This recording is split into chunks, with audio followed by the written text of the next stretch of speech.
তরমুজের ক্ষেত পরিদর্শন। দেবীতলা মাঠ প্রাঙ্গণে আছি আমি এখন। আমারই জমিতে তরমুজ লাগিয়েছে কৃষক। এবছর বৃষ্টির কারণে তরমুজের ফলন তেমন ভালো হয় নাই। আপনাদের দেখানোর চেষ্টা করছি তরমুজের গুলো। এই একটা 5-7 কেজি ওজনের হয়েছে। এই দেখুন বন্ধুরা,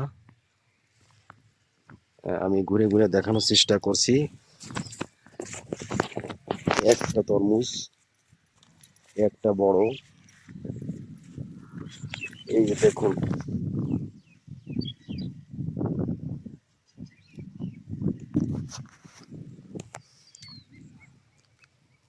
জমিতে আবার কৃষক লাগিয়েছে সূর্যমুখী, কুমড়ো চাষ করেছে।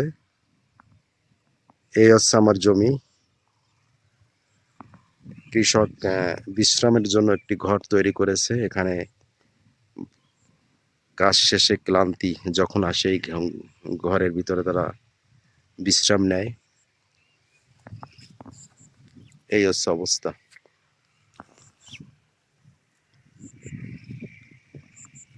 বৃষ্টির কারণে তরমুজের ফলন তেমন ভালো হয়নি। আগাছা হয়েছে তরমুজ খেতে, প্রচুর আগাছা।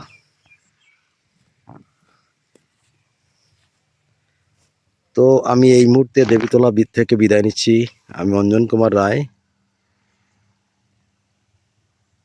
ধন্যবাদ সবাইকে, ভালো থাকবেন।